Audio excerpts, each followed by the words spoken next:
Todd Bensman, he currently serves as the Texas-based Senior National Security Fellow at the Center for Immigration Studies, Washington, D.C. Policy Institute. He led the Counterterrorism Intelligence for the Texas Department of Public Safety's Intelligence and Counterterrorism Division in its multi-agency fusion center. Before his Homeland Security service, he was a journalist for 23 years, covering national security after 9/11 as a staff writer for major newspapers and reporting in 25 different countries. He is also the author of the book America's Covert Border War, the untold story of the nation's battle to prevent jihadist infiltration. He joins us now. I believe you're in Mexico now, Todd. Is that right? At the moment, I'm on the Texas side, and as soon as we're done with this call, I'm going to head over into Piedras Negras, which is on a smaller city on the Mexican side across from Eagle Pass, Texas. And yesterday I spent all day in Ciudad Acuña, across from Del Rio. So tell me what is really happening on the border. Well, migrants are coming from all over Mexico, southern Mexico, and also from other parts of Mexico where ports of entry are walled, or they're better walling in those areas and harder to get across. So what they're doing is they're sector shopping for the easy routes in, and this happens to be one of the easy sectors they perceived easy to get through and into the United States and be released. And so just in the past week in this sector, about 5,700 migrants crossed over and were apprehended or got away. About 1,700 got away, estimated, which compares to like kind of in the low hundreds on a normal week. So we're really seeing a major spike happening in this sector because it's perceived to be forgiving and easy to get through. So is this happening with the Texas Border Patrol as well? I mean, because we've had this problem before with Obama, not this bad, but Texas DPS has been down on the border, and they are different than the Border Patrol from CBP. Are they? Yeah. Yes. There's a trooper car just about a mile behind me on the road here. You see them all over. They're deployed along with National Guard. I've seen National Guard here, and the purpose of that is to fill the gap, because Border Patrol is spread very thinly in an area like this. This is why it's easy to get through here. Where there's no walling, they just come through and either bum rush the agents who are here and get past them, or they can, family units know that they can turn themselves in. So some are running and some are turning themselves in. The family units are being paroled right into the country with notices to appear, and now they're not even bothering with notices to appear in some parts of the border. Yeah, they're just waving them through the turnstile into the Greyhound bus stations. And so, a couple days ago. And are we? Wait. Are we? The United States government is paying for these trips all over America, right? I wouldn't say that they're paying for the bus fare, but there are NGOs that are facilitating communications and wire. The migrants are getting money wired in from relatives, and they're paying for their bus fare. But there are NGOs that are assisting and cooperating with all of that.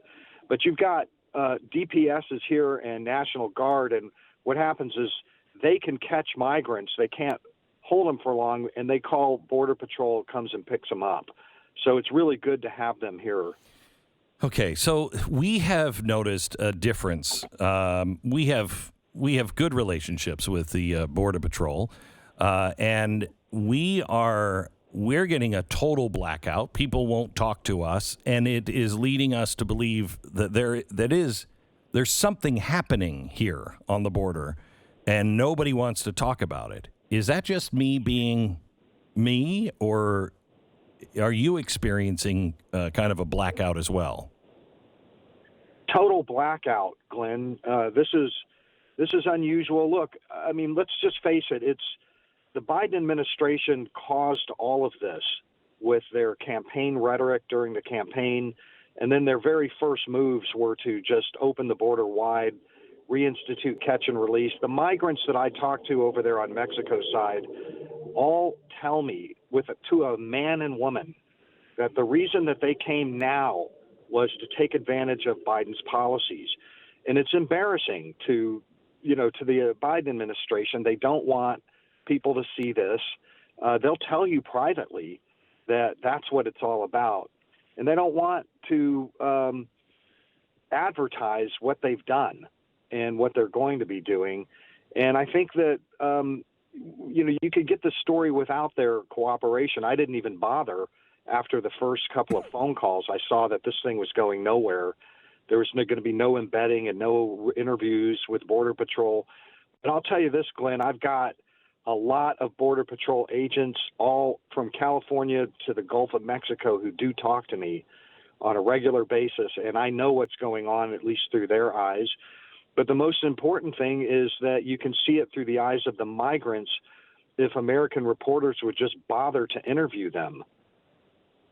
What are they saying besides we came because of Biden? Well, they're saying we came because of Biden, and they're saying that they know that they can get in now. They're going to get in now, sooner or very soon. Nobody who's coming to the border doesn't believe that they're not going to get in during this administration. Unbelievable. And they're very frank about, the fact that they're coming in for economic reasons. Nobody is talking about political, how the government persecuted me. Not one of them will tell you that. They don't usually say that until they get coaching from an NGO legal group that tells them what to say to get asylum. None of these people are here for asylum, but they're all going to use the asylum system to just get in through past the Border Patrol, and win, lose, or draw, they're going to stay inside the United States illegally, legally, win, lose, or draw on their claim. They're here for economic reasons. Can you give me the name of any of these NGOs that you feel are instrumental in all of this?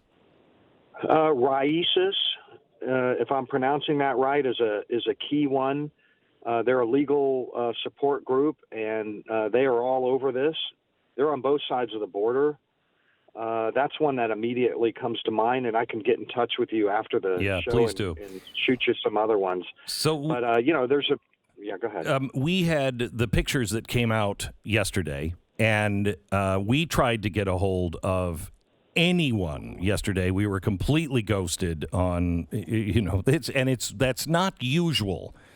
We were completely ghosted by everyone when we were asking for verification of what James O'Keefe said yesterday, that there is sexual abuse and abuse happening in these centers, and no one will get back to us. Have you heard anything like that? No. As far as what's happening inside the detention centers, that's just a blackout for me and everybody else. And unfortunately, I don't have ICE sources that are close to the detention centers at the moment. I expect. Yeah, go ahead. No, go ahead. You expect? Well, you can't keep that kind of a secret for very long. I mean, eventually the truth will come out. I mean, sometimes I will say that I have seen those kind of claims, especially during the Trump administration, made frequently and not turn out to be supported. Okay. Because they use those claims to force releases. Oh, well, we've got to release them now because everybody thinks that they're, So tell I'm a me, little skeptical. So tell me this, because I was there under the Obama administration, and I saw what was happening with the cartels. The cartels are having the word is they're making more money on this than they even are on the drug trade right now. Can you tell me how dangerous it is and what this policy is is forcing people into, and not forcing, but is leading them into these relationships with the drug cartels? There are sectors along the border that are entirely controlled by the cartels. That's absolutely true, and nobody gets across in those sectors without paying the piso to those guys. The coyotes and the smugglers all have to pay the cartels for access to the Texas border. And there are so many migrants. The demand is they are flooding in such huge numbers that even the cartels are having to reconstitute themselves to expand their smuggling branch, so to speak. And they're giving these migrants wrist bracelets. It's human inventory control.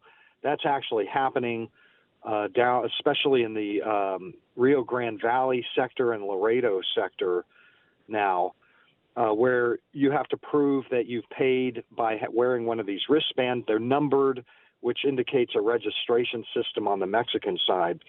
In the area where I am right now, they're less active. The migrants that I talked to yesterday just crossed themselves over. There are some sectors like this that are not, heavily involved in the smuggling trade.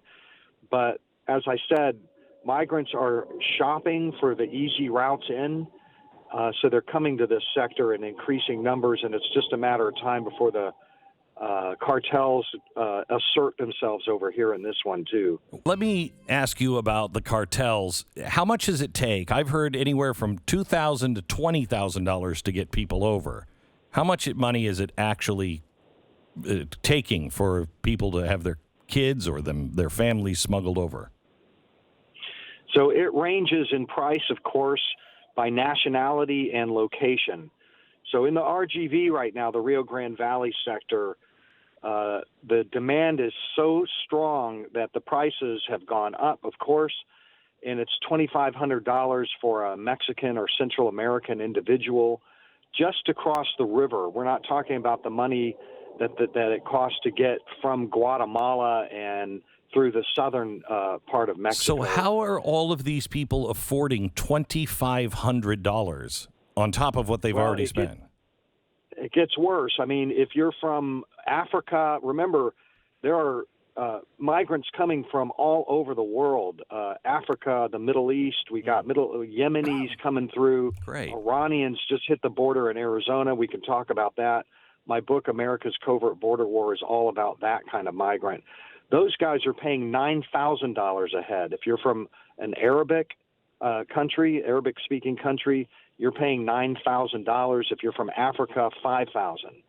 And where they get the money is, to the best of my knowledge, a few places. One is that they have U.S.-based relatives, especially like the Cubans and the Haitians, have U.S.-based relatives that will wire them money to get in. And then there's another thing that is happening with especially Central Americans who don't really have $2,500 to get over the border, is they owe it to the cartels. Yeah.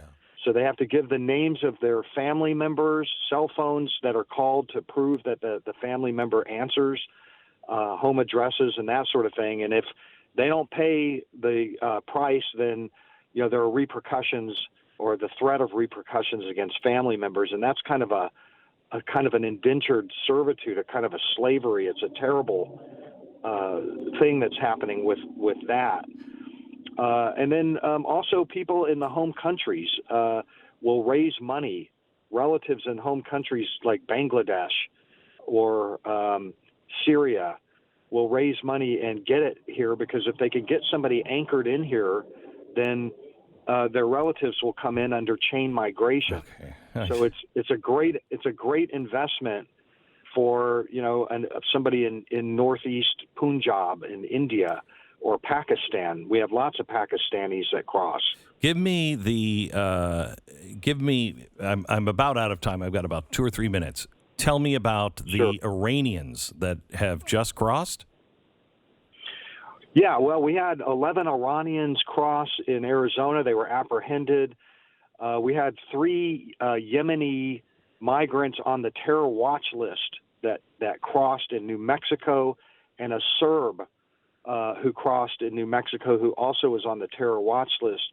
We have about 20 a year, by my reckoning, who are on terrorist watch lists before they get to the border or at the border.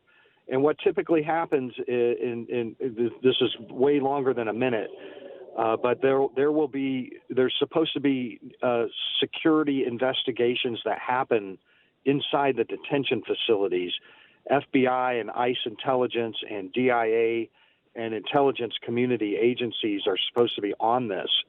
When the border systems break down under the crush of a mass migration surge, all bets are off on that, where everybody gets waved in and nobody has time to mess with Iranians or Yemenis or Syrians coming over.